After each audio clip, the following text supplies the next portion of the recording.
Yes. Kumbaga ano lang, pinatatanong lang ng Pep. Nakagawa ka na ba daw ng song tungkol sa girlfriend mo kay Janine?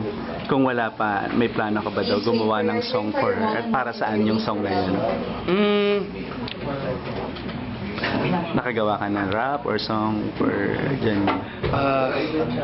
Kinakantahan ko siya, pero yung songs ko are, since it's personal, I think hindi lang siya one certain moment sa buhay. Parang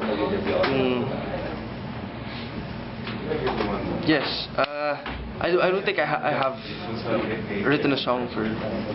Pero are you planning to make parang one of your gifts song for? Maybe. Tapos how do you compare daw yung love team mo kay Janela kumpara dun sa love team nyo before ni Janine? I don't like comparing. Hindi ko siya tinitignan na parehas. May iba-iba namang qualities na ganito, ganyan.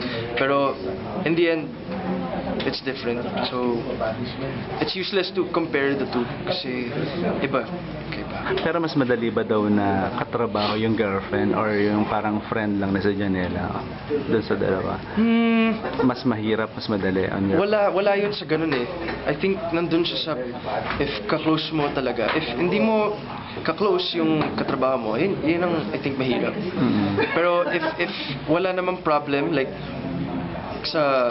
sa communication ninyo ng katrabaho mo, I don't think may problem doon.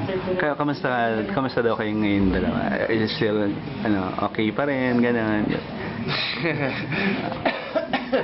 I don't wanna talk about it. I don't wanna. Are you still together? Next time na. Okay, sige, thank you. Thank you. Ano na-change ng Encantazo, na paggawa ng Encantazo, yung personal lives nyo, kung yung mga perspectives sa buhay, gano'n?